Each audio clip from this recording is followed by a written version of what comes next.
Salve, salve, sejam bem-vindos, leitores e espectadores de O Antagonista. Eu sou Felipe Moura Brasil e hoje estou aqui com mais um convidado especial para uma entrevista no estúdio do site em São Paulo. É o deputado e pré-candidato à presidência da República, Jair Bolsonaro. Seja bem-vindo, Bolsonaro, é um prazer tê-lo com a gente.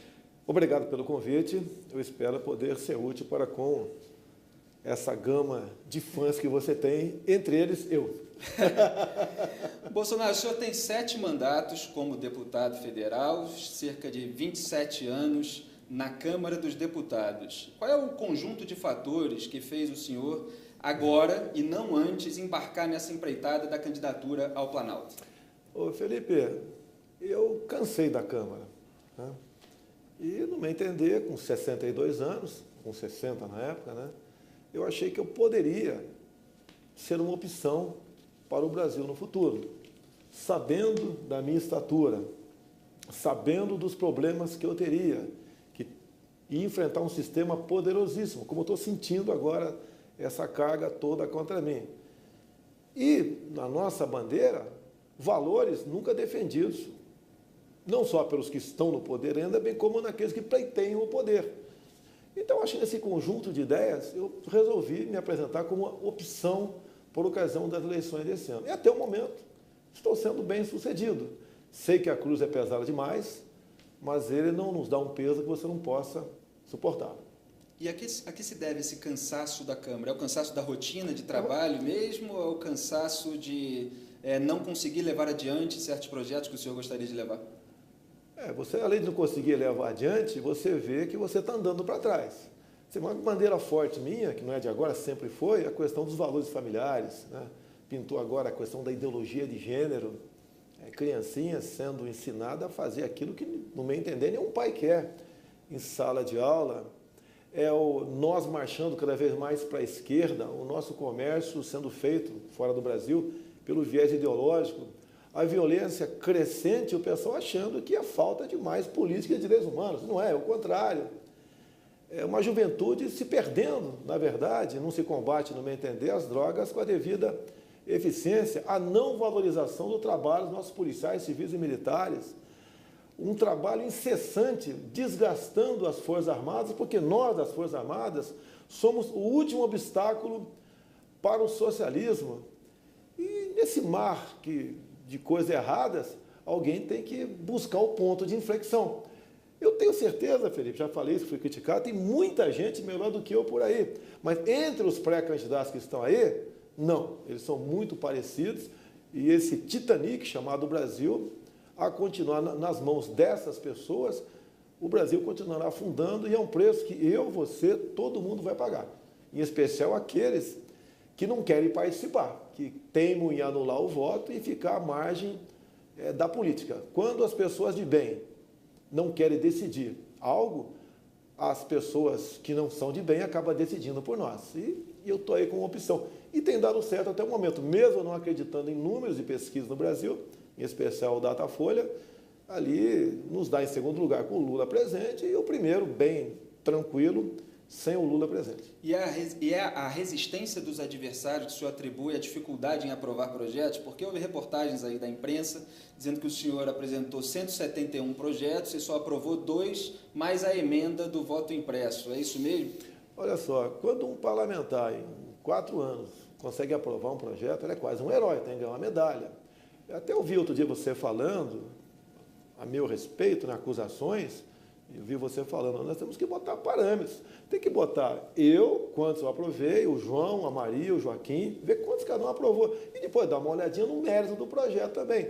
Acredito eu que só no voto impresso é um tremendo de um trabalho que eu estou prestando à democracia, onde eu lamento a decisão recente da senhora Raquel Dodge, né, chefe lá da PGR, em provocar o Supremo Tribunal Federal para que o voto impresso deixe de ser aplicado por ocasião das eleições futuras. A Raquel Dodge teve uma posição contrária ao voto impresso, ela alegou que pode violar o sigilo do voto do eleitor. O que o senhor acha dessa posição? Não procede essa informação, né? Ela diz que coloca em xeque a confiabilidade do sistema eleitoral, muito pelo contrário. A população está mais do que ciente que com o voto impresso você vai ter a certeza, se você votar no João ou na Maria, o voto vai exatamente para aquela pessoa. Não procede essa afirmação, no meu entender, dela. Ela que arranja uns argumentos mais fortes para acabar com o voto impresso. Agora, você pode ver, se é tão confiável, se é tão bom assim, por que países como Estados Unidos, Coreia do Sul, Japão, não usa o mesmo sistema eleitoral? O meu sentimento, me desculpe aqui as autoridades envolvidas agora, mas é que o sistema elegerá quem bem entender por ocasião das eleições, que o jogo já está pronto com a data folha. Esse é o meu sentimento.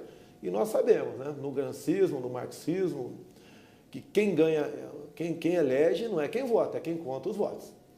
E nós vimos há pouco tempo agora com Maduro na Venezuela, na questão do referendo lá, uma dedada lá do cara da equipe do Maduro, apareceu mais de 1 milhão de votos para a questão defendida pelo governo de situação, no caso Maduro.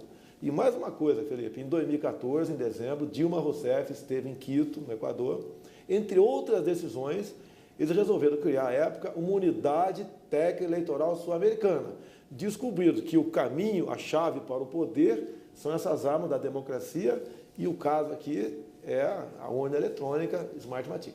Uma das alegações da Procuradora-Geral da República, Raquel Dodge, é que em eventual problemas com a máquina, por exemplo, pode ter de haver uma intervenção humana e aí o sigilo do voto ia acabar revelado por quem fosse resolver esse problema na impressão. O senhor acha que é um risco menor em termos de você conseguir ter uma recontagem de votos? Quer dizer, vale a pena correr esse tipo de risco em nome da recontagem, da possibilidade da recontagem de votos para garantir que a apuração seja legítima? Eu sou do tempo do voto em papel. Eu até confesso para você, quando apareceu o voto eletrônico lá atrás, eu fui favorável. Achei que era uma boa proposta. E depois entrou o fator humano. Tá? E no papel lá atrás, você fazia a recontagem. Lógico, você poderia inserir voto na urna fraudado. Poderia. Mas o risco de fraude é infinitamente menor do que nós temos hoje em dia. Acabam as eleições e você não tem como se certificar, né, se aquela eleição foi legal ou não, tá? Porque o bacana da democracia é o teu voto contar, e o meu também. E não uma pessoa dentro lá do TSE, a gente não sabe lá como, né? De repente anuncia e está resolvido o assunto. Felipe, no Brasil, nós brasileiros desconfiamos de tudo. Por que não desconfiar do TSE? Porque o TSE tem que estar acima de qualquer suspeita. No meu entender, haverá uma participação popular, uma pressão junto ao Supremo, junto a demais órgãos aqui, para que o voto seja no papel. Eu mesmo bolei uma cédula de papel semelhante àquela no passado, não sei se você pegou esse tempo, onde você ia fazer o jogo da loteria esportiva, né, dos 13, do futebol, e você pegava uma maquininha e furava. Né? Eu tenho uma proposta semelhante daquela, igual o cartão, muitas vezes você faz em prova por aí, que você marca os números, é uma cédula bastante pequenininha, você marca e é contado uma maquininha do lado, tranquilo. Você pode contar até em forma visual. Então, temos como auditar as eleições. Quem não quer é o sistema do MDB. E sistema, entenda-se, PSDB, PT, PMDB, entidades, instituições, que para eles interessa qualquer um presidente, menos um tal de Jair Bolsonaro. Então, o senhor acha que o senhor seria o alvo prioritário caso algum candidato fosse prejudicado pelo sistema das urnas? Olha, eu estou sendo, segundo alguns, é um fenômeno. Não tenho nem partido ainda, não tenho fundo partidário, no futuro partido que devo ir, vou ter 10 segundos de televisão, não tem nenhum governador comigo, não tem ninguém comigo, eu tenho o povo comigo. E estou sendo um sucesso. Tá? Então, a preocupação deles é essa. Eu, sim, seria um outsider. E eu, sim, chegando lá, vou cumprir o prometido durante a campanha. Como, por exemplo, governabilidade. O que é governabilidade hoje em dia? É você chega lá, né, prometendo um montão de coisa, acabou as eleições, tu chama os líderes partidários mais importantes para um canto e loteia a máquina pública. Isso chama-se governabilidade. Isso não vai ter comigo. Eu, caso confirme minha candidatura, quando começar aí o período eleitoral, eu já vou ter meus 15, que não vai ter mais de 15 ministérios comigo, já identificado. E não aquela surpresa, acabou as eleições, PMDB, 3 ministérios são teus, DEM, 2, PSDB, 5, PX, 1.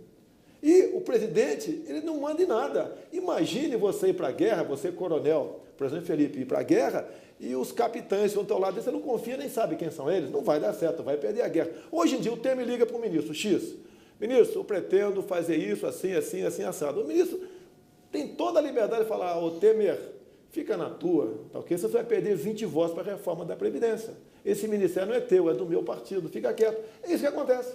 O senhor uma vez disse até, usou uma expressão forte, falou, eu não sou piranho, Sim, para mostrar que termo, os políticos nem sequer procuravam o senhor, porque o senhor acredita que eles acham que não conseguiriam comprar o seu voto. Raríssimas vezes me procuraram para fazer negociata em Brasília, né? E fui perguntado agora de novo, há muito tempo não fui procurado, né? E eu falei, ó, eu não sou piranha para ser procurado, eu não tenho preço. E assim foi dada a minha resposta. E alguns até criticam, né, que de vez em quando eu sou humano igual a você. E o senhor acha que é possível governar assim, sem o toma lá da cá tradicional na política brasileira? Agora eu vou dar um checkmate em você, né? Todo mundo faz essa pergunta. Se não existir outra maneira, então a maneira que vamos continuar governando é assim. Petrobras, tal diretoria para você, a vice-diretorias da Caixa Econômica partir entre partidos, ministérios, e vai continuar essa bagunça que está aí. Então o sistema atual, dito democrático atual, é muito bom para a nata da política brasileira. Então o senhor assume as consequências, por exemplo, se o Congresso vir a depor o senhor no seu eventual governo, em função de o senhor não se render ao toma lá da cá. Poderiam até depor, né, mas não seria por omissão nem por corrupção. E tenho certeza, se um dia eu conversar com o Moro, vai ser uma conversa amigável, e não ele fazendo perguntas para mim. Agora, o senhor diz que o povo está com o senhor, ao mesmo tempo o senhor desconfia muito das pesquisas. Então, qual é a base? São as viagens pelo Brasil, é o carinho nas ruas? Se você sair comigo, dar uma volta aqui fora, tu vai ver. Assim, em qualquer lugar do Brasil. E as pesquisas agora colocam o senhor como segundo colocado, e com o Lula considerado inelegível, o senhor passa a liderança. Quer dizer, as pesquisas estão colocando o senhor numa posição muito boa. Não, não é muito boa, no meu entender, é muito melhor do que está aí. Eu não ouço falar o nome de outros candidatos, não ouço. Tá? E assim como, não é eu, os amigos que estão comigo, eu converso com eles, na tua comunidade, no teu prédio, né? no bar lá da esquina, vai comer um churrasquinho de gato, e a conversa é exatamente que não aponto outros candidatos. Inclusive, eu estou bem no Nordeste, Paraíba, né? Rio Grande do Norte, Pernambuco, Ceará. Até nesses locais eu tenho um sentimento que estou bem. Vou posar brevemente agora em Dourados, Mato Grosso do Sul. A recepção vai ser excepcional, no meu entender. Imagine se um outro pré-candidato qualquer pousasse em aeroporto com essa popularidade que eu tenho. O que os jornais não estariam falando? Né? Comigo não tem uma linha, você não vê uma linha. Globo, Folha, Estado de São Paulo, Correio Brasiliense, nada. Agora, os jornais locais, né? Como tive a crítica agora, a última viagem minha foi a crítica lá em Manaus. O jornal crítico falou, tinha por volta de 4.000 pessoas recepcionando. Agora, nessas recepções dos aeroportos, tem militância também? Nenhuma, zero. Eu só boto no Facebook, né? E no WhatsApp que estarei em tal local, participando de tais eventos, como, por exemplo, agora, eu vou tratar do assunto do agronegócio em Dourados. E vem gente da região toda. Problemas deles, entre outros, né? Indigenista. O índio é nosso irmão.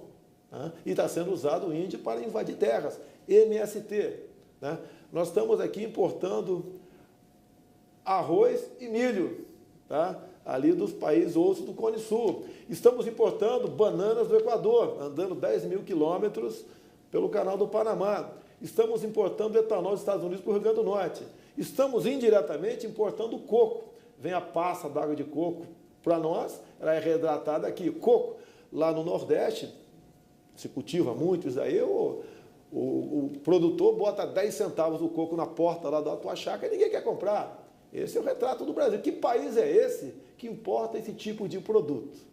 Eu sou favorável ao livre mercado, com países livres, mas não essa forma de mercado. Então essas coisas a gente trata e busca, né, ouvindo a população, qual seria a solução.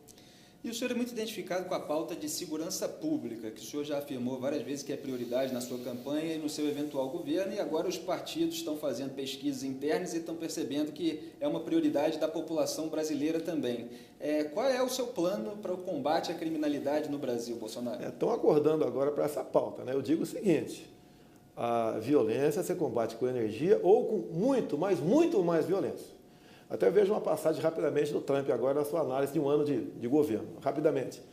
Ele diz que a sua polícia de fronteira, né, tem vencido ali o combate na fronteira por ser mais forte do que o inimigo. O que o nosso policial civil e militar precisa no Brasil para vencer o inimigo? Ser mais forte. Não é apenas armamento e equipamento, é uma legislação que lhe dê retaguarda jurídica. Ele entrando em confronto, caso ele venha abater o inimigo, ele responde, mas não tem punição, como acontece nos Estados Unidos. O que os nossos policiais precisam, e nós também, como cidadão, é de retaguarda jurídica. Você sabe, Felipe, se alguém entrar na tua casa, caso você tenha uma arma legal, que é muito difícil, e você dá mais de 2 tiros no marginal, você vai responder por excesso de legítima defesa, como está respondendo, acredite, o cunhado da Ana Hickman. Então, essa forma de combater a segurança, no meu entender, você pode torná-la efetiva mexendo em 2, 3 artigos do Código Penal. E a política atual de desencarceramento, audiência de custódia, que não é lei, que é uma invenção do CNJ, essa questão do politicamente correto, direitos humanos, dá outra oportunidade para quem comete crime bárbaro. Logicamente que a violência tende a crescer. E o pessoal olha para mim como uma pessoa que quer resolver esse problema nessa base. Energia ou muito mais violência. E retaguarda jurídica para nós, cidadãos de bem, e para os agentes de segurança. Agora, essas propostas de retaguarda jurídica para os policiais, por exemplo, vêm muitos críticos e acusam o senhor de estar dando um passe livre para execuções, por exemplo. Qual é o limite disso? Porque há policiais que podem eventualmente errar e há policiais que são corruptos, que são criminosos. Quer dizer, isso existe no Brasil. Não digo que é uma porcentagem alta ou baixa, mas acontece e eles eventualmente são processados. Essas propostas não correm o risco de desandar nesse sentido? Eu quero dar o passe livre, usando a tua palavra, para o policial não morrer. E se ele tem uma arma na cintura, um fuzil no peito, o Estado que deu aquela arma para ele. E é para ser usada. Se não é para ser usada, vamos tirar a arma do policial. Daí ele chega com flores, lá no meio do tiroteio, lá é muito comum lá no Rio de Janeiro, né? E fala, olha, abaixe suas armas, vamos conversar pacificamente, buscar a solução. Não é por aí, não é por aí. Agora, quando eu falo o policial em operação, e aconteceu o embate, que geralmente é o contrário que a grande mídia divulga, eles são recebidos a tiro e é obrigado a atirar para não morrer. E daí quando morre um inocente, a gente não sabe de onde veio aquele tiro, mas a culpa em 99% dos casos cai no colo do policial. E ele tendo esse impedimento, ele tem muito mais medo do policial do capa preta do que de um cara com a ponto .50 em cima do morro. Esse é o nosso policial no Brasil, em especial lá no meu estado, Rio de Janeiro. Então, isso que eu quero dar, é carta branca para ele não morrer. E para esgotar essa pauta, Bolsonaro, peguei aqui uma declaração do Lula em dezembro, aqui no final do ano passado, que ele disse o seguinte, referindo-se ao senhor, mas ele tem aquela estratégia confessada por ele mesmo de não citar o nome de outro candidato que ele aprendeu com um dos marqueteiros dele, então ele fala do senhor como cidadão. Ele diz assim, aspas, quanto mais pobreza e desemprego houver, mais vai aumentar a violência. Se você der condições para as pessoas trabalharem, elas não vão assaltar. Tem um cidadão que acha que vai acabar com a violência dando arma. Eu quero dar emprego. Fecho aspas aí para o Lula. O senhor acredita que dar arma acaba com a violência? Primeiro que em 13 anos... Que dar emprego, perdão. Em 13 anos, o desemprego só aumentou. E o desemprego é mentiroso quando se fala aqui que temos 13 milhões de desempregados. Você sabe que todo mundo que recebe Bolsa Família é tido como empregado. Aquele que não procura emprego também é tido como empregado. Okay? Então, no meu entender, você tem mais de 40 milhões de desempregados no Brasil. E do resto, grande parte está na informalidade. O emprego, ele tem razão, se você conseguir dar emprego à população, diminui a violência. No período militar, o próprio Lula dizia que naquele tempo a grande preocupação entre os empresários, né, é evitar perder um empregado, um funcionário teu, para a empresa do lado, que era praticamente o pleno emprego no Brasil. Colaborou muito naquela oportunidade para diminuir o número da violência. Assim, que uma pessoa que está trabalhando, ela acorda cedo, chega em casa mais ou menos cansada, não vai para a rua. Ou não tem outras preocupações. Então, realmente, aí tem razão tocante a isso. Agora, a arma de fogo, quem mais pede para mim é exatamente o pobre. Porque ele não tem paz nem dentro da sua casa. E quem tirou a arma do povo foi o governo FHC e o Lula, na questão do Estatuto de Desarmamento, que inclusive não respeitaram o referendo, que o povo queria continuar comprando armas e munições, e o pessoal desbordou a decisão popular, ele não aceita a decisão popular, e praticamente impediu, né, por critérios subjetivos, um cidadão comprar arma. Então, o cidadão quer, no primeiro momento, é paz dentro de casa. E para você ter paz dentro de casa, você tem que ter uma arma de fogo. E vou mais além ainda. A questão do desarmamento, pregada pelo PT e PSDB, é uma forma de você pavimentar o caminho para a ditadura naquele país. Por quê? A arma de fogo, além, no meu entendimento, defender a tua vida, defende a liberdade de um povo. Fizeram o mesmo na Venezuela em 2012. Desarmaram a população, não tem reação. Olha o que está acontecendo naquele país. Agora, não que o pleno emprego acabe de vez com a violência. Tem muita gente que escolhe realmente o caminho do crime para levar mais vantagem ainda do que teria como salário no emprego formal. Aí é o que eu digo, cana para ele. Se na cadeia não está muito bom, eu sei que não está, né? Ele que optou ir para lá. Eu tenho muita pena dos pais, né? Dos nossos amigos que perdem parentes, né? Para essas pessoas. Essas pessoas sim estão sendo aí, no meu entender, sofrem, e não quem está dentro de uma cadeia. Agora, Bolsonaro, a gente está gravando essa entrevista aqui no dia 6 de fevereiro, está prevista para o dia 19 de fevereiro a votação da reforma da Previdência. O senhor tem feito algumas críticas ao texto da reforma da Previdência. Quais são elas e como será o seu voto? Primeiro que ninguém sabe qual é essa reforma que está, ela muda constantemente, né? O que nós temos que fazer uma reforma na Previdência Pública.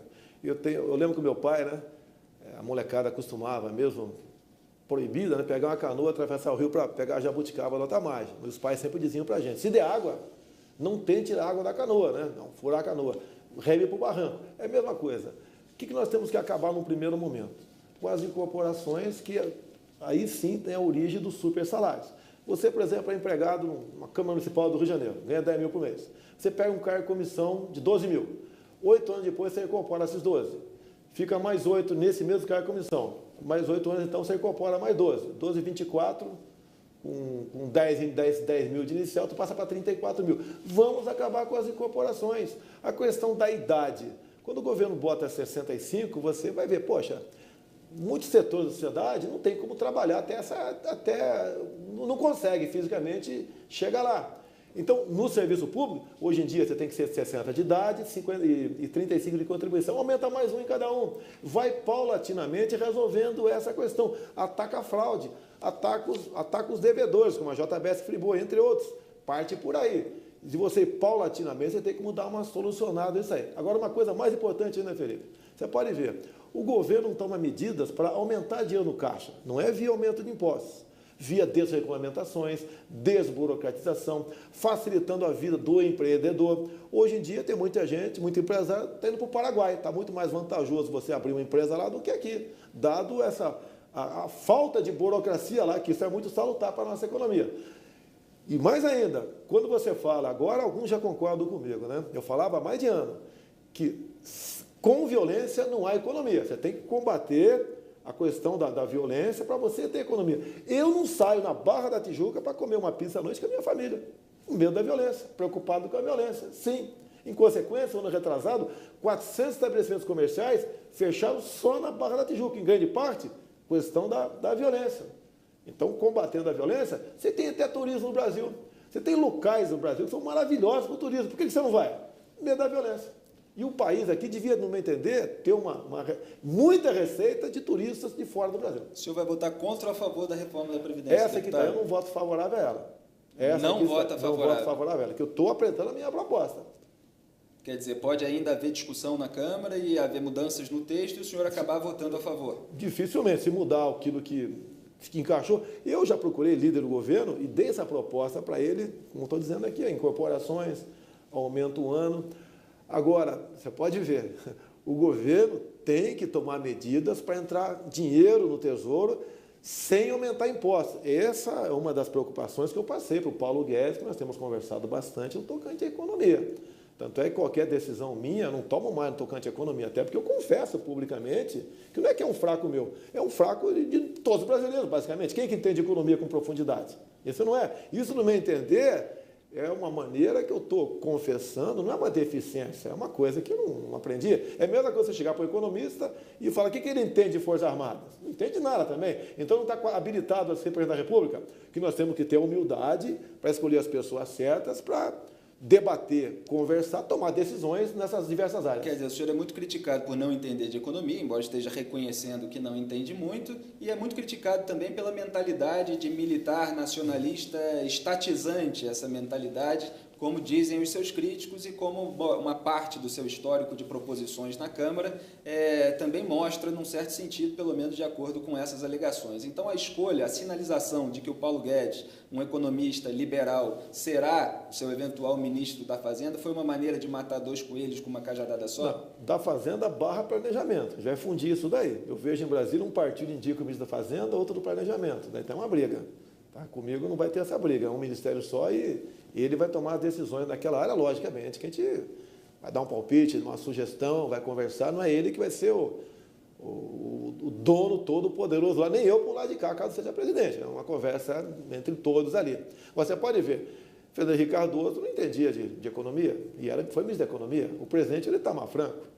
Os assessores lá do FHC, que criaram o RV e o Plano Real, eram assessores, economistas, que já vinham de planos econômicos que tiveram sucesso no passado, e acabou dando certo. A Dilma Rousseff era a única economista dos últimos tempos, levou o Brasil onde estava. Até costumo brincar, né? Ainda bem que eu não entendo economia como esses caras. Olha onde esses caras tão entendidos de economia botaram o Brasil, tá? Lá embaixo. Mais uma coisa? Não, a escolha do Paulo Guedes é da mentalidade estatizante também. Não, esse ponto estatizante. Tentam me atacar. Tá? No período militar, sim, o Brasil foi estatizante. Até dou um exemplo. O nosso parque gerador de energia, Itaipu Binacional, teria como fazê-la com dinheiro privado? Alguém teria dinheiro para fazer aquilo? Aplicaria nisso? Não. Foi aqui a questão militar. E o militar conseguia manter os estatais funcionando, por quê? Raramente tinha pressão política para indicar padrinhados para lá. Tanto é que você vê, alguns falam, não se investigava. Mas pega os generais, presidente, vê se tem algum rico. Nenhum ficou rico. Até os seus ministros, né? Em grande parte, militares, não ficou rico também. Isso daí me ataco porque eu votei contra algumas propostas em 94.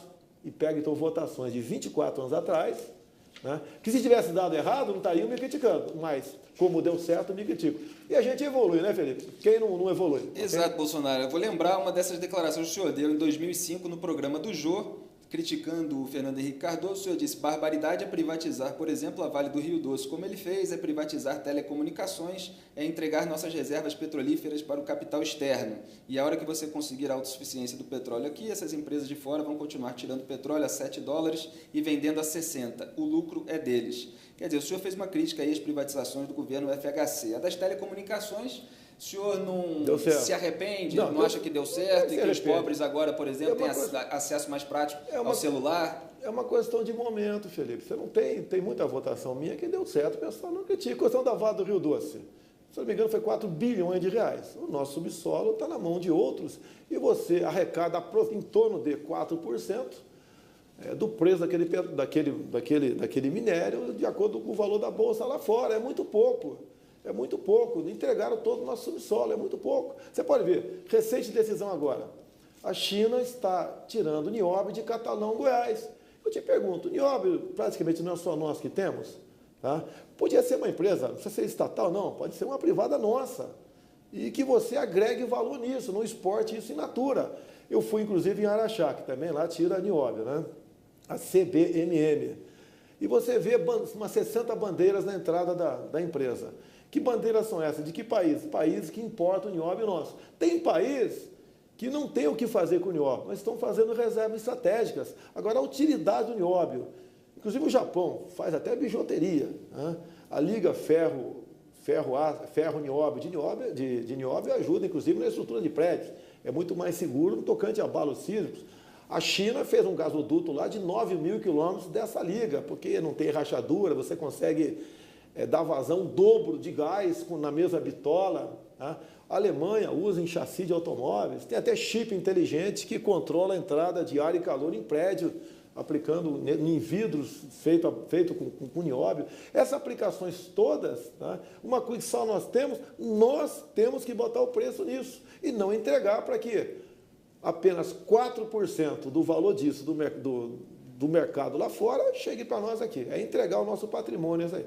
Agora, em relação às privatizações, o senhor faz uma série de ressalvas quanto à privatização de estatais, de setores estratégicos, da Petrobras, por exemplo. Quando é que começou o senhor a caminhar para essa bandeira mais liberal, que agora o senhor vende como a sua bandeira como candidato, e até onde vai esse liberalismo econômico? Bem, eu aprendi com a privatização da Embraer, no Golden Share. Eu aprendi lá que existe uma maneira de você não privatizar, vamos dizer, para o capital outro qualquer, e de repente essa empresa passar na mão de países outros que não aceitam o liberalismo. Até o Trump falou há pouco tempo, o livre comércio nós admitimos com países que admitam fazer o mesmo em seu solo. O recado foi para a China, basicamente. Eu costumo dizer, a China não está comprando no Brasil, a China está comprando o Brasil. É uma preocupação minha no tocante a isso daí. Você pode ver, vão começar, já está bastante avançado o estudo, a vender terras agricultáveis para o capital externo. O grande comprador vai ser a China. Todos os países do mundo buscam a sua segurança alimentar. Nós estamos entregando essas áreas férteis para outros capitais, por coincidência, a China aqui, poderia ser um outro país qualquer, e nós perderemos a nossa segurança alimentar. Eu te pergunto, Felipe, se na tua casa eu fosse o dono da despensa, o que você almoçaria amanhã? Não é o que você pretende, é o que eu quero. Então, isso é uma questão estratégica. A questão da nossa energia aqui no Brasil é estratégica. Pela Golden Share, você pode partir para isso. Simplesmente entregar para outro capital fora do Brasil, você tem que botar na mesa e estudar estratégica. E o Brasil não tem inteligência estratégica. Agora, quais estatais, por exemplo, poderiam ser privatizadas e quais poderiam ser extintas, como o senhor já defendeu também? Em torno de 150. Isso carece um estudo, foi recomendado a não citar A, B ou C, sem conhecer com mais profundidade, para não pegar a empresa X e dar pancada em mim. Como eu falei sobre a questão da saúde, né? Como é que você vai melhorar a questão da saúde? Perguntaram para mim. Daí eu ouvi o deputado Mandetta, que é médico de Mato Grosso do Sul, e deu uma sugestão. Ó, Bolsonaro, onde se mais gasta na saúde são aqui as UTIs. Como é que você evita que gente vá na UTI? Né? Com preventivo. Até a questão das grávidas, né? A esquerdalha desceu o cacete em mim, bateu até não querer mais. Mas realmente, né, o preventivo bucal evita o prematuro, que custa em média R$ 7,00 a diária de uma UTI. Porque você não tem como falar, vou dar mais dinheiro para a saúde se o Brasil está com déficit. Vai tirar da educação? Você vai tirar da onde? Vai botar na saúde. Então você tem que economizar. Economiza como? Com preventivo. É a questão até daquela parte da saúde que trata aí da saúde familiar. É você ter um programa agregando gente, formar educação física, tem muita gente que está desempregada por aí, não é tão simples as coisas, mas buscar o preventivo na questão, um grande problema que temos no Brasil, que é o quê? Sedentarismo e obesidade.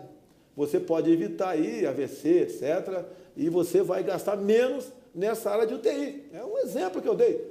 O pessoal da petralhada desceu o cacete em mim, como se no tempo do PT a saúde fosse uma coisa que funcionava contento no Brasil. O senhor não está sedentário nesse período pré-campanha? Não, muito bem. Eu sou formado em Educação Física, por coincidência.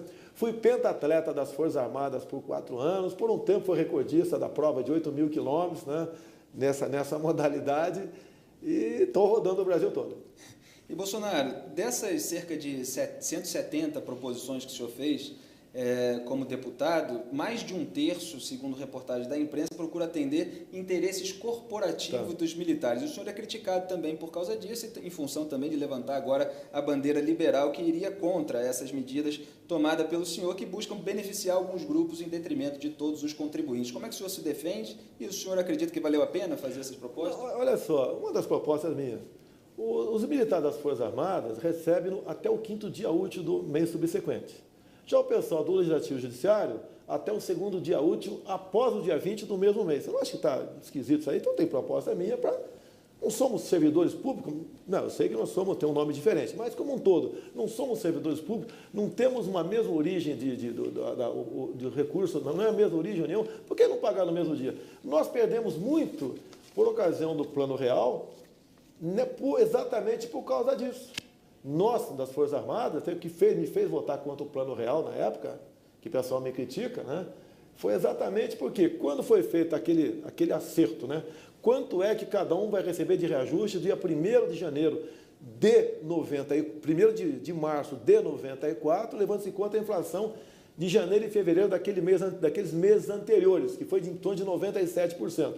O pessoal do Legislativo e Judiciário teve um aumento muito maior, porque eles tinham, inclusive, uma antecipação mensal de 20%, quando a inflação ultrapassava esse valor, e tendo em vista eles receberem antes, o percentual, obviamente, foi maior para eles. E eu queria o mesmo tratamento para as Forças Armadas. Então, tinha projeto nesse sentido. Logicamente que foi derrotado.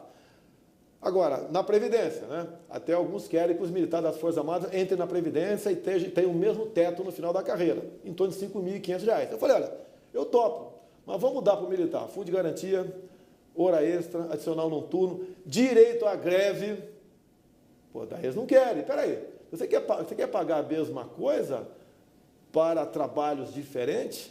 E outra coisa, o militar não tem previdência, tem uma proteção social. Nós pagamos a nossa pensão militar. Qual país do mundo tem previdência militar? O militar está à disposição 24 horas por dia. Você toca a corneta aqui agora, o pessoal se reúne só quando acabar a missão hoje à meia-noite, ou a semana que vem, ou mês que vem, não vai ninguém para casa. Aí não tem hora extra, não tem ninguém vai reclamar de nada e vai se cumprir da missão. Você acha justo, no final da carreira, né? Você não pode, inclusive, ter outro emprego. No final da carreira, 30 ou 35 anos depois... Pergunta ali para o eleitor, o senhor acha justo? Não, tem, assim como eu digo na questão da reforma da Previdência, como é que você vai aposentar com 65 anos de idade um pedreiro, um ajudante de pedreiro? Ele não vai conseguir carregar tijolo nas costas com essa idade. Ele vai esperar desempregado completar a idade para se aposentar ganhando um salário mínimo. Isso não é justo. Claro. Só quis dizer que o senhor estava perguntando você, como se estivesse para mim, e a pergunta é para o cidadão comum que vai escolher o seu candidato. O senhor falou do Plano Real, que o senhor votou contra, sim, e acredito que o senhor também acredite que hoje deu certo. Sem problema. Real. Deu certo. Agora, você pode ver, tanto é verdade os meus argumentos visando a minha classe, Forças Armadas, sim, eu era eleito e reeleito com voto de militares. Sim, ok? Tanto é verdade que você pode pegar um salário nosso e compara com o Legislativo e o Judiciário, nós estamos ganhando menos da metade para funções equivalentes. E nós trabalhamos, né, ou ficamos no quartel, o dobro do tempo dos outros. Nós não temos como programar nossas férias. Os outros lados têm. Um exemplo apenas. Mas o Plano Real, o Lula também foi contra o Plano Real. Eu lembrei disso porque também lembrei do caso, o senhor votou várias vezes com o governo do PT enquanto o senhor era deputado. A que se deve essa coincidência de votações? Procuro dizer que o PT votou comigo. É o contrário, é o contrário, tá ok? E quais eram essas pautas coincidentes? Foram várias pautas voltadas para com o servidor público. Eu tinha uma grande base eleitoral junto ao servidor público e eu não poderia votar contra eles. Hoje em dia, a gente reconhece que o grande problema da Previdência não é o servidor público do Executivo, a grande parte é legislativo e judiciário. Quer dizer, sempre houve uma preocupação, então, em manter a sua base eleitoral. Mas se eu sou eleito para defender tal setor da sociedade, não posso chegar lá e fazer exatamente o contrário. Se eu for eleito presidente, vai ser para defender o Brasil. Certo. Agora vamos passar para as polêmicas recentes envolvendo o senhor. Patrimônio, auxílio moradia e o caso da servidora. Vamos começar com qual? Vamos lá. Vamos começar com patrimônio. Vamos deixar a servidora por último. Então a Folha fez aquela reportagem mostrando que o senhor tem 13 imóveis, quer dizer, o senhor não, a sua família, o senhor criticou isso, essa junção dos seus filhos também, junto com o senhor, de pelo menos 500 milhões de reais. Então esses 13 imóveis... 500? 13 imóveis, 15, eu falei 500? Você falou 500. Perdão, 15 milhões de reais, esses 13 imóveis. Aí, já estava aumentando, não vai me criticar por causa disso, não. Mas é de toda a família. Agora, esse patrimônio é o que vale hoje ou é o quanto o senhor pagou por esses imóveis? Eles chutaram esses valores, tá? Não estão muito longe da realidade, mas chutaram esses valores aí. O que acontece? Nada contra investigar o patrimônio da família, mas tem que botar o Jair é isso, Flávio, Carlos e Eduardo é isso, separa. Juntaram e fala Bolsonaro como se fosse um ente só. Agora, eu venho sofrendo isso desde 2010, né? Dizendo que eu comprei imóvel com valor abaixo de mercado, e eu tenho uma casa de Angra, alguns falam que vale 10 milhões de reais, não é nem Angra, é Vila História de Mambucaba. Você no Google aqui, você tem uma fotografia daquela região pobre, não tem nenhuma autoridade lá, nem vereador tem lá, só eu, mas me dou muito bem com a população, não vou mais lá já há algum tempo, tá? Inclusive alguns falavam que valia até 10 milhões de reais a casa, eu fui lá, filmei, a Folha esteve lá, por coincidência, eu estava lá também, filmou a casa, não divulgaram a fotografia da casa. Agora, olha só, essa denúncia chegou em 2014 ao Ministério Público. Em 2015, o senhor Rodrigo Janot escreveu embaixo lá, escreveu na conclusão, que era compatível o valor dos meus imóveis. E não... Mas era de todos os imóveis ou era só da casa da Barra da Tijuca? Não, das duas casas da Barra da Tijuca. O que interessa é que outra é em Bento Ribeiro, se você for lá, tá, você vai ver a casa lá, não vão ver. Outra é Angra dos Reis, Angra não, Vila História de Mambucaba, que ninguém vê. Então são duas que têm um valor maior, outras têm valores menores, mas somando tudo dá 15 milhões. A minha mansão de Angra tem mais ou menos 25 anos. O preço que está lá embaixo é o preço que ficou ficou ali dito não nada da compra, porque eu fiz a casa depois, ela foi avaliada. Eu fiz uma casa, era um terreno baldio, fiz a casa. Então, eu nem sei contar de imposto de renda, em torno de 30, 40 mil reais. E a Folha diz que vale muito mais, em consequência, vai para o enriquecimento ilícito. Mas as duas casas que interessam, que é na Barra da Tijuca, que interessa é a Barra da Tijuca, dizendo que foi comprado o preço abaixo de mercado, o Ministério Público, o senhor Rodrigo Janot assinou embaixo, dizendo que não existia qualquer indício de enriquecimento ilícito e era compatível o preço do imóvel com o local. É a mesma coisa que eu costumo dizer. Você quer comprar um apartamento meu em Então o senhor alega que o salário do deputado dá para pagar aquilo que o senhor comprou? O que eu paguei, sim. Tanto é que ninguém descobriu o imóvel meu, está no imposto de renda, está na minha declaração de bens junto ao TRE, não tem escondido, ninguém achou nada. Até eu costumo dizer, estou vendendo um apartamento em Copacabana agora por 50 mil reais. Quem quer comprar? Quer comprar? Não, eu não estou interessado. Lá na ladeira dos Tabajaras, para boca de fumo. Quer comprar? Você não compra nem por 10 mil. Os meus 2 imóveis, né, eram 250 metros, o terreno total 250 metros, cada um deles, devassado pelo Hotel Sheraton, ali do lado, tem uma visão lá. Tinha problema seríssimo, talvez você lembre, de 2 geradores, tamanho de um container, um barulho infernal, que eu consegui tirar na base de meter bomba para cima do hotel. Eu não durmo à noite e não dormo durante o dia. Então, eu consegui, de 4 meses de luta, tirar os 2 geradores de lá. E mais, não tem habites naquele local lá. É um local que não tem habites. Lá está na prefeitura com um prédio, não tem prédio. Não é invasão também, não. Mas é um local, sim, para mim está excelente. Ainda mais para as minhas origens, né? É um lugar excelente. Mas não era o valor, como falaram na época, 5 milhões, 2009, que valia 5 milhões cada imóvel daquele. Não é verdade isso aí. Vizinho meu na frente agora, uma casa dupla, que equivale às 2 casas minhas, está sendo vendido por 4 milhões e 300. Se você oferecer 2 milhões de cada casa, você compra. Então, 2018, está valendo, estão oferecendo por 2 milhões cada casa. Em 2009, valia quanto? É só fazer a devida atualização, o boom na questão imobiliária que houve no Rio de Janeiro e as condições de cada casa. E o senhor, além de transferir votos que ajudaram certamente na eleição dos seus filhos, o senhor também contribuiu para a construção do patrimônio deles?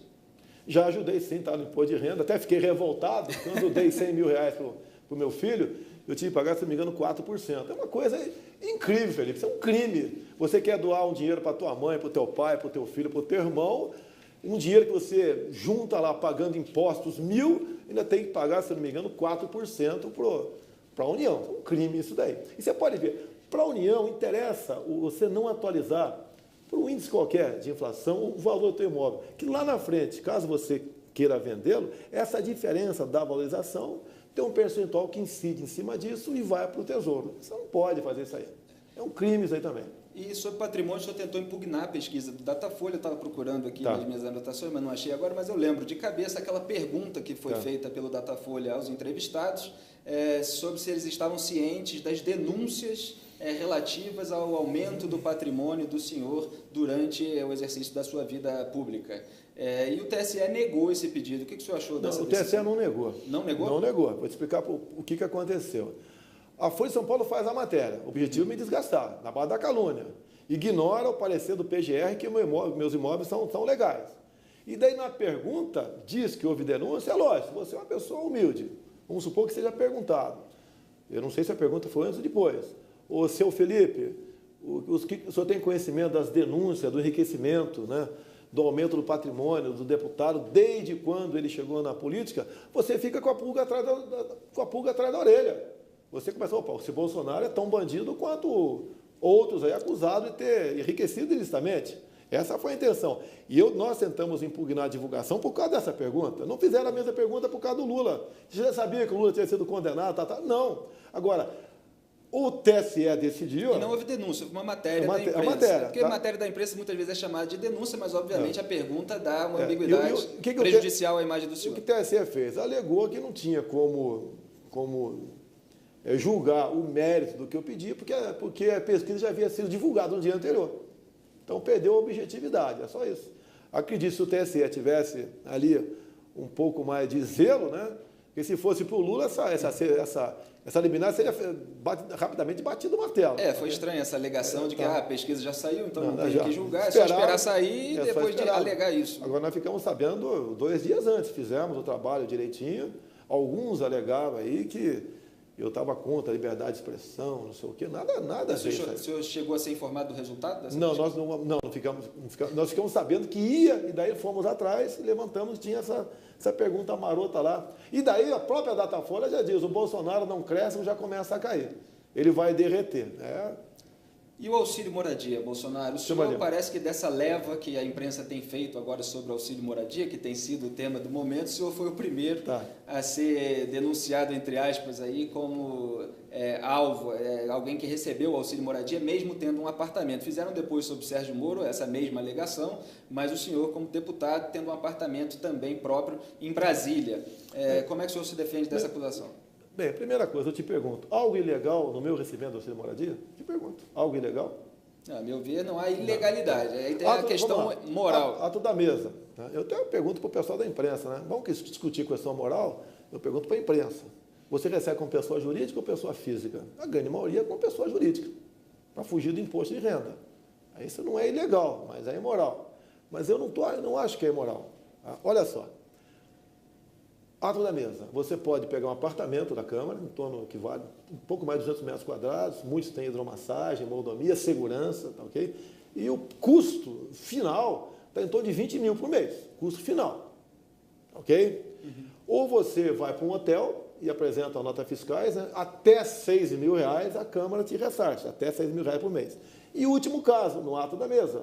Ninguém apresenta nada e a Câmara me paga descontando 27,5% de imposto de renda. E eu recebo isso daí. Agora, ou dá para todo mundo ou não dá para ninguém. Agora, o meu apartamento em Brasília, eu comprei na planta, lá atrás, porque eu queria um imóvel. Meu apartamento tem 70 metros quadrados. Pretendo, não decidi ainda, pretendo, ao chegar do fim do recesso, querer um apartamento. Vou dar um prejuízo para a Câmara de 20 mil reais. Em vez de 3 mil reais. Agora, não tem ilegalidade em cima disso daí. Agora, o auxílio moradia é para moradia. O senhor usa esse dinheiro para integrar o seu salário e gasta em outras coisas? Eu gasto para pagar, por exemplo, lá o condomínio, pagar IPTU. Agora, quem mora em Brasília, não é que... Eu tenho duas residências. Quem é de Brasília tem uma só. Acabou o expediente, ele vai para a casa dele. Eu não, eu tenho despesa. Eu tenho essa despesa em Brasília. Agora, eu não posso abrir mão. Ganho muito bem, tenho muitos outros privilégios, tá ok? Mas eu não achei nada ilegal nisso, então eu recebo auxílio moradia. Como alguns criticam, por exemplo, no Cotão, eu recebo passagem aérea. Muita gente acha que é imoral receber passagem aérea também. Agora, quando saiu essa matéria da Folha de São Paulo sobre auxílio moradia, o senhor tem dito que não fala com a Folha de São Paulo, então não tinha nenhuma alegação do senhor, e eu busquei entrar em contato com o senhor, no dia o senhor não podia atender, quem me atendeu foi o Gustavo Bebiano, seu advogado e assessor, e ele me explicou isso que o senhor está dizendo agora. Quer dizer, ele usa o dinheiro do auxílio moradia para pagar as despesas com um apartamento próprio, com aluguel, com IPTU, etc. Mas veio a repórter da Folha de São Paulo, lá naquele encontro fortuito na rua, em Angra dos Reis, não foi isso? Foi. Fez uma pergunta nesse sentido, o embate ali estava acalorado, porque o senhor não se dá bem com a Folha de São Paulo, e o senhor deu aquela resposta de que usava o auxílio moradia para comer gente. Deu uma canelada. Deu uma canelada. Por que o senhor fez isso? Daí eu perguntei, está contente com a resposta? Eu podia mandá-lo para a ponta da praia. Eu sou ser humano, eu também tenho meu momento de explosão. Eu não admito ser acusado de corrupto, como ela estava me acusando ali. Daí eu dei essa resposta mal criada para ela. Assim, não daria de cabeça fria. Mas eu sou um ser humano como outro qualquer que está nos assistindo aqui. E está faltando mais um ainda, hein? Questão da... Não, tá, mas vamos ficar nessa aqui. O senhor percebe que essa alegação de que usava o auxílio moradia, que é um gasto público... Não, negativo, eu não fazia isso. Ela deu margem até interpretações de prostituição. A resposta foi para a dupla de repórteres ali. Daí o pessoal deitaram e rolaram em cima de mim. Mas aí, como aquela resposta para aquela deputada lá, né? Você não merece ser estuprada. Mas o que o senhor quis dizer indiretamente, então, é só que o senhor gasta o auxílio moradia com as despesas do apartamento, onde o senhor, quando era solteiro, poderia fazer o que bem entendesse.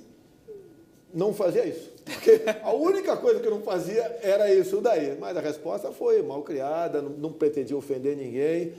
Mas, no meu entender, estava à altura da acusação que ela fazia no tocante à minha pessoa. Até porque, você pode ver, o momento ali, ela foi para a Vila Histórica de Mambucaba para ver a minha mansão de 10 milhões, tá certo? Que estou vendendo por 1 milhão, se alguém quiser. Ninguém vai pagar 1 milhão, porque, no meu entender, não vale isso, tá ok? Apesar o local ser bom, mas é um local pobre e muita gente não quer, às vezes, estar em contato com essas pessoas humildes, que para mim é exatamente o contrário. Tá? E ela foi atrás da funcionária, de nome Valderice. Daí viu lá uma casinha de açaí, escrito Açaí da Val. A casa de açaí, você vê nos documentos da prefeitura, é da irmã dela. Val, porque a Val é uma pessoa conhecida, tem 50 e poucos anos de idade, jogava futebol lá, ok? É casada, ok? E tentaram levar para o lado que ela seria minha caseira. Eu tenho há 3 anos que eu não vou na Vila História de Mambucaba, ok? Era minha caseira. Lá tem dois cães lá que todo dia vai uma pessoa, apenas troca água e dá ração para o cachorro, nada mais além disso. Daí a Folha falou que era funcionária fantasma. A Folha esteve lá no dia 10 de janeiro. Não achou a funcionária fantasma. Essa espalhou pelo Brasil todo.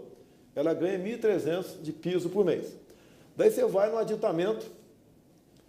Ou seja, uma funcionária da Câmara paga com dinheiro público. Sim, positivo. Né? Tá lá. Daí, dia 10 de janeiro. Daí você vai no aditamento da Câmara, okay? E vê lá que no dia 23 de dezembro, a senhora Val, junto com um montão de outros funcionários da Câmara, entraram de férias. Então, ela, de acordo com o documento oficial da Câmara dos Deputados, a Val ficou de férias de 23 de dezembro a 22 de janeiro. Nesse intervalo, ela não tem obrigação de estar na região, trabalhando, onde quer que seja. Ela vai para a praia, vai para onde ela bem entender. Agora, como a Folha não a encontrou lá, diz que é fantasma. Tá, isso é um ponto, ela não estar lá no período de férias dela. Sim. Outro ponto é o senhor ter uma assessora em Angra dos Reis, o senhor como parlamentar, um deputado federal, que recebe um salário de R$ 1.300 por mês. O senhor alegou que ela está lá para reportar eventuais acontecimentos na região que possam resultar numa eventual emenda parlamentar feita pelo senhor lá na Câmara dos Deputados. Aí veio a imprensa e mostrou que o senhor não faz uma emenda lá para aquela região há 10 anos. Não tem 10 anos. E não é, o trabalho parlamentar não é apenas emenda. O Colégio Naval de Angra dos Reis tem emenda para lá.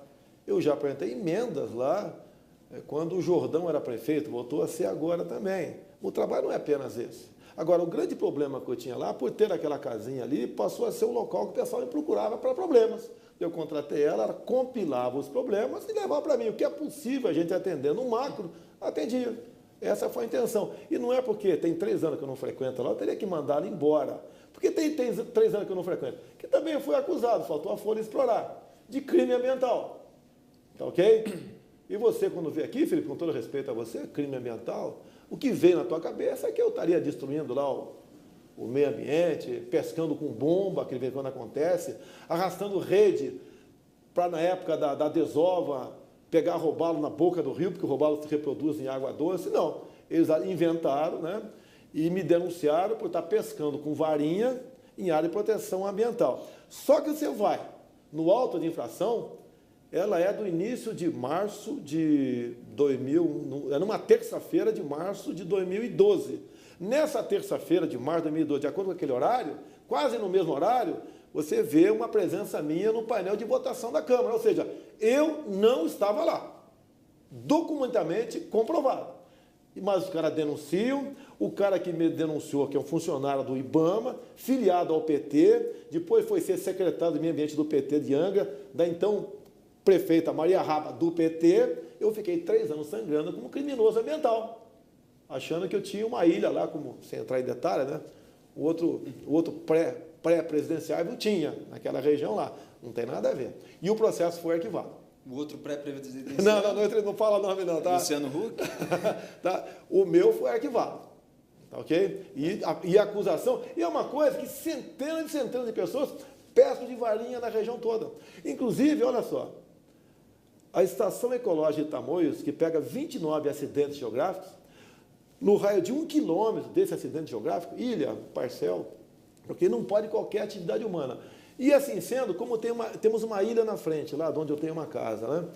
A população lá da Vila História de Mambucaba deve ser um pouco mais de 1.000 pessoas.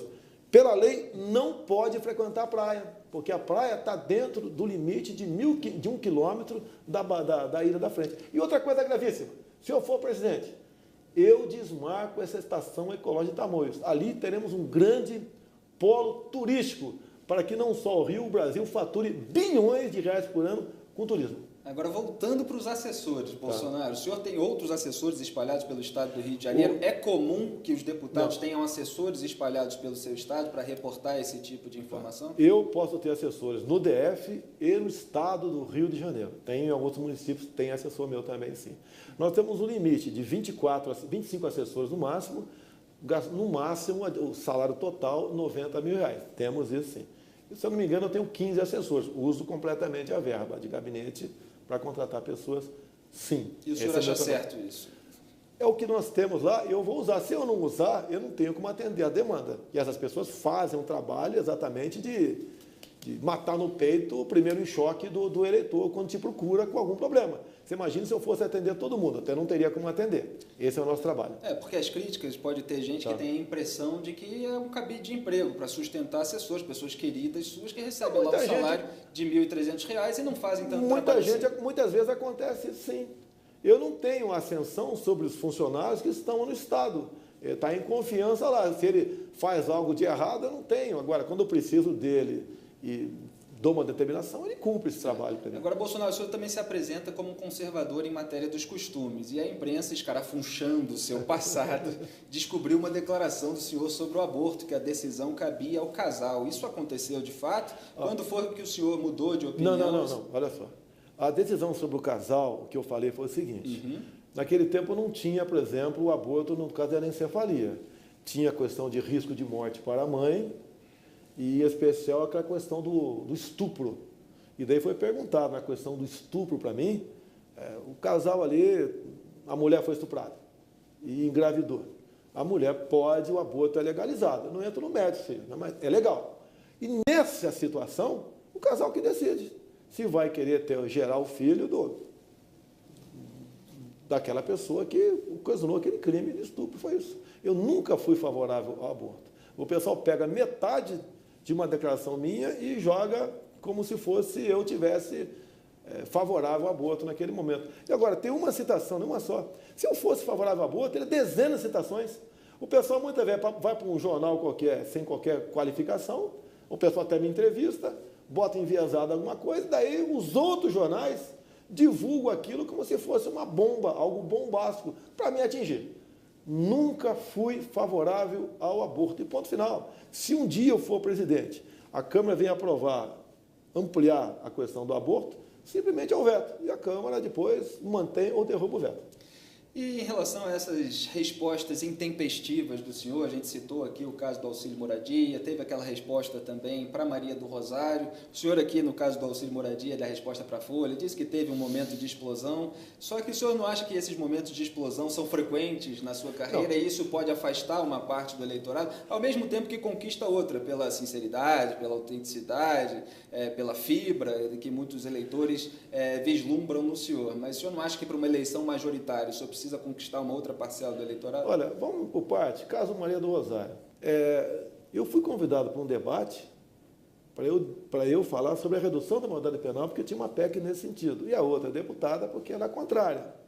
Sim. Tá? E ela estava defendendo que pessoas como o Champinha deviam ser punidas à luz do ECA. Ele sabe que não pune ninguém. Em média, um crime hediondo, você fica 8 meses numa casa de detenção.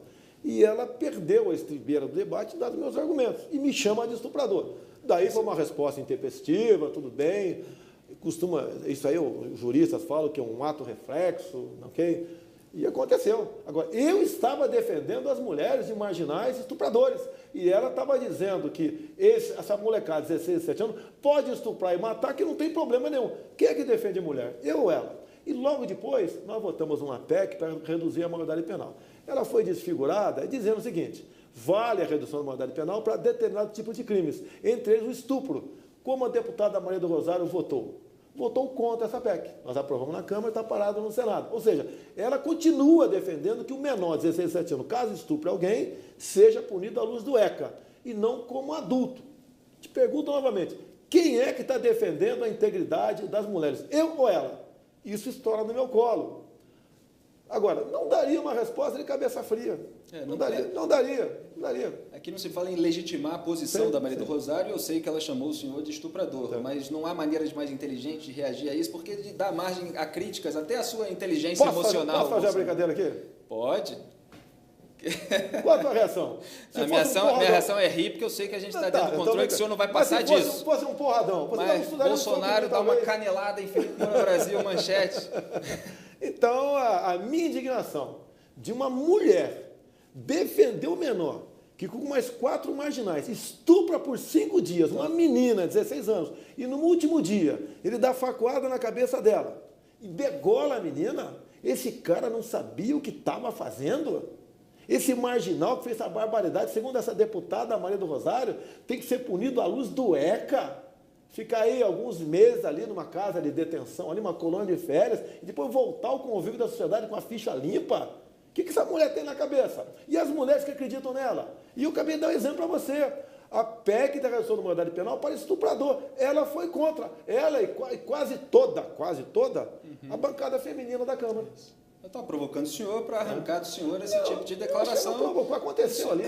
Tudo bem, deu uma canelada. Tanto é que sou réu no Supremo. Quer dizer, o senhor acha que a sua indignação foi legítima naquele momento, o senhor estava defendendo as mulheres. Agora eu ia fazer uma outra pergunta nesse sentido. Nós temos imunidade para falar quaisquer palavras. Está lá no artigo 53 da Constituição. Exatamente. E a denúncia foi da Ela Vieco, a subprocuradora-geral da República, que foi flagrada lá em Portugal num ato petista com uma bandeira fora Temer antes da delação da JBS e foi recebida pelo STF, que ainda vai julgar, analisar o caso. E outra coisa, a Ela Vieco estava rezando na cartilha do PT, tu lembra daquela grande reunião que teve na Bahia, se não me engano, em 2015, Sim. Caderno de tese do PT, está lá escrito lá num dos artigos, devemos buscar apoio de movimentos sociais para caçar o mandato do deputado Jair Bolsonaro. Ou seja, eu sou um paralelepípedo no sapato do PT dentro da Câmara. Agora, o senhor também faz muitas piadas, acabou de fazer aqui, me deu uma canelada, e muitas vezes elas podem ser mal interpretadas. Sim. E agora a pesquisa Datafolha, embora o senhor tenha várias críticas a ela, está mostrando que o senhor emperrou com as mulheres em 10% e com os homens chega a 22%. Também houve declarações suas, eventualmente cômicas ou eventualmente truncadas, que podem ter dado margem a algum mal-entendido, ou que o senhor tenha realmente querido dizer aquilo que o senhor disse, como mulheres grávidas. Te explico. Então, estou dando toda a oportunidade para o senhor esclarecer ao público de um antagonista. Mas só estou falando que esse tipo de declaração pode formar um caldo que faça com que o senhor não tenha votos entre esse público. Não, olha só. Uma entrevista para o Jornal 0 Hora. Eu sabia qual era a pauta.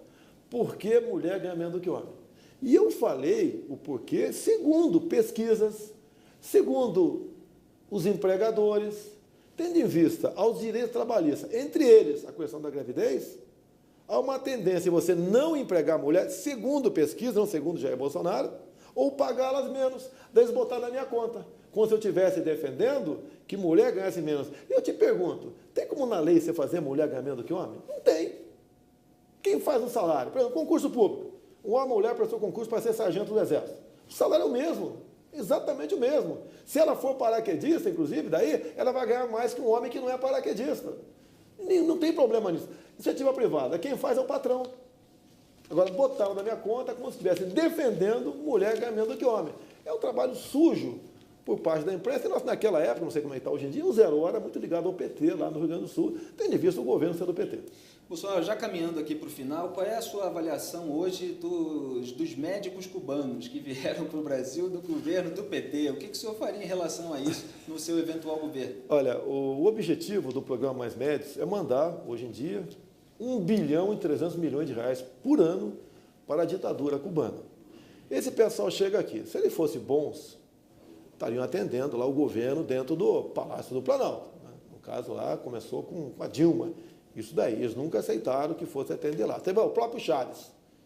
Foi atendido. Eles são atendidos no Sírio-Libanês. O Chaves não veio para cá porque ele queria trazer uma centena de seguranças. E, basicamente, a segurança do Chaves são 1.500 cubanos. Venezuela tem em torno de 80 mil cubanos lá dentro da Venezuela. É um caso, não é apenas o Maduro, não, o Chávez no passado, é outra história. Agora, você não pode trazer esse pessoal para cá. Inclusive foi pego um capitão do exército cubano aqui em São Paulo, uma daquelas levas que vieram. A conversa demoraria um pouquinho, mas te explicaria. Você não tem qualquer comprovação que o cara entende um mínimo de medicina. Você vai, conversa com médicos nossos, brasileiros, que estão ao lado desses cubanos, eles estão preocupadíssimos. Tem cada receita ali que você cai para trás. Se for a tomar, aplicar aquela receita, o cara pode morrer. Não se faz o revalida. E mais ainda, o PT fala tanto em direitos humanos, né? Você pega mulheres aqui cubanas e pergunta, tem filho? Tenho 3, então estou em Cuba. Não pode vir para cá. Ela fica longe do filho. Cadê o marido? Está lá. E o contrário também. O marido está aqui, a mulher está lá. Tá? Então, o objetivo é esse.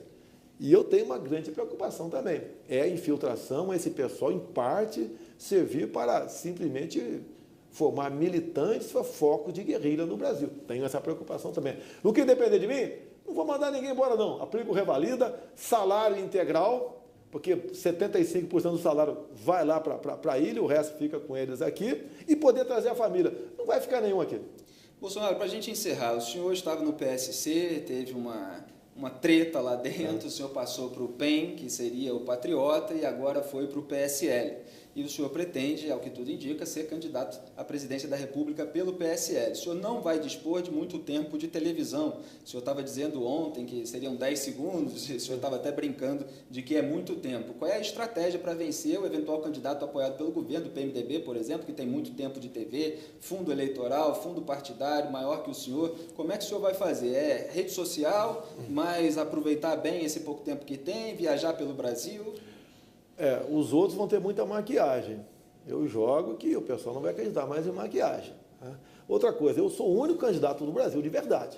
Eu digo que sou pré-candidato. Os outros estão esperando o cenário, as composições partidárias para se anunciar. Eles estão pensando neles.